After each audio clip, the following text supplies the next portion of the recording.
За, Бангарын дарга гишүүд бас энэ өдрийн мэндийг хүргэе. За, Улсын их хурлын 2025 оны 109 дугаар тогтоолоор Монгол улсыг 2026-аас 30 онд хөгжүүлэх 5 жилийн үндсэн чиглэл. За, мөн одоо Монгол улсын 2026-аас 30 оны хөрөнгө оруулалт хөтөлбөрийг баталж, эдийн засгийн доктортой өсөлтийг хадгалах, үндэсний өрсөлдөх чадварыг нэмэгдүүлэх одоо тодорхой зорилт арга хэмжээний төлөвлөлт тусгасан байгаа. За, энэ бодлогын баримтчгийг одоо бодит үр дүнд хүргэх, болзошгүй тодорхой эдийн засгийн эрсдлээс одоо урьдчилан сэргийлэхийн тулд төрөөс мөнгөний бодлогын талаар 2026 онд баримтлах үндсэн чиглэл заасан дагуу макро эдийн засаг санхүүгийн тогтвортой байдлыг дэмжсэн. За, үүнтэй уялдаа холбоотой бодлогыг одоо бас Монгол банк засгийн газар хамтран хэрэгжүүлэх юм заашгүй шаардлагууд тулгараад байгаа.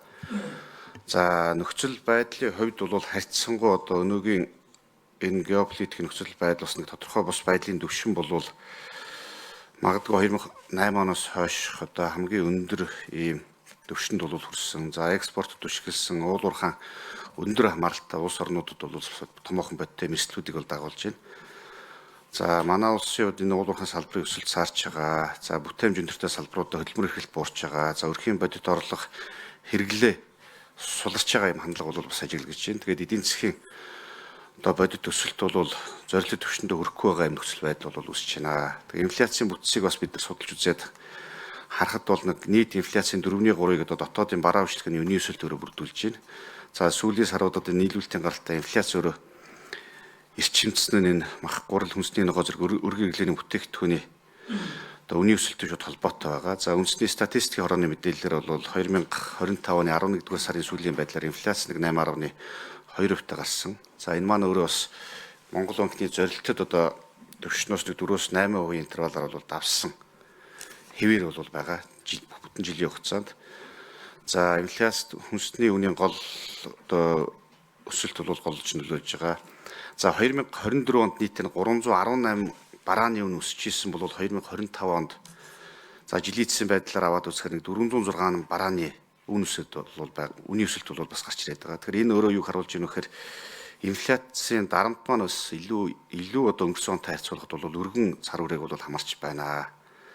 За, мөн мөнгөний салбар дээр 25 оны 11-р сарын байдлаар нэг мөнгөний нийлүүлэлтийн өсөлт нэг 10.5% бол цаарсан ч зээлийн өсөлт 21%-тай харьцангуй одоо бас өндөр хэвээр байгаа. За, бизнесийн зээлийн өсөлт хамгаалж байгаа. За, эх онд эргээд энэ цалин тэтгэврийн бодлогын нөлөөтэй авсраад энэ эрэлтийн гаралтай инфляц нэмэгдэх эрсдэл бол байна гэсэн ийм дүгнэлтийг бол бас хийж болохоор байгаа.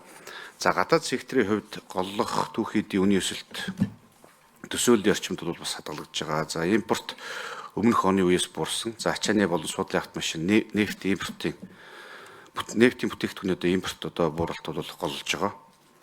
За, нөгөө талаас эдийн засгийн өсөлт 2025 оны 3 дугаар улирлын байдлаар 5.9%-тай. За, энэ өсөлтөд голлож одоо хөдөө аж ахуйн салбар, уулуурхаан салбар бол бас голж байгаа бол худалдаа тээврийн салбар бол агссан байдалтай байгаа даа. За, өрхийн бодит орлогын өсөлт саарч энэ улсын хэмжээнд 4%-тай, Улаанбаатар хотод 2.9% болж буурсан. За, тэтгэмж бодит дүнгээр бол 3.4% буурсан. За, цалингийн орлогын өсөлт удаашилсан.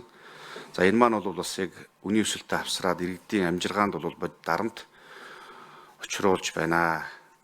За, мөн энгийн чигээр аваад үзэх юм бол ерөөсөө өрхийн хэрэглээнд нэг эмийн импорт 2020 онтой харьцуулахад 243.3 тэрбум төгрөг байсан бол энэ 66.5% өссөн байгаа. За, шатхууны хомсдол хийгээд үнийн өсөлт одоо иргэдэд бас нэг учирч байгаа бодит дарамтыг улам одоо бас нэмэгдүүлж байгаа ийм төлөв байдал бол бас ажиглагдж байна.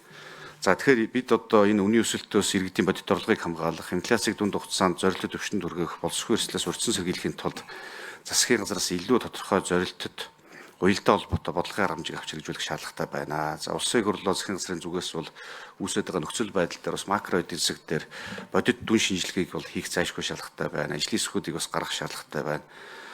За, үүн дотор бас бид нар хүнсний нийлүүлэлтийг нэмэгдүүлэх, экспортын зохион байгуулалтыг сайжруулах, валютын нөөцийг доктортой өсгөх, за, өрхийн өр орлогын харьцаа одоо оновчтой зохицуулах, төсвийн сахилга батыг чамд хадгалах энэ одоо бодлогын арга хэмжээнүүд бол бас онцгой ач холбогдолтой байхаар байна. Тэгэхээр иймээс энэ иргэдийг үнийн өсөлтөөс хамгаалах, төсвийн сахилга батыг нэмэгдүүлэх чиглэлээр засгийн газар Монгол улс санхүүгийн зохицуулах оронд бодлогын тодорхой үүрэг чиглэх энэ тогтоолын төслийг одоо бас босруулсан. За, энэ тогтоолын төслийг босруулахад за, өнгөрсөн энэ одоо 7 хоногийн хугацаанд бид холбогдох байнгын ороодын дарга нар болоод байнгын ороодын зөвлөхүүд их хурлын даргаас чиглэл өсний дагуус ажиллаад энэ тогтоолж ингээд босруулсан байгааг та бүхэнд танилцуулж байна.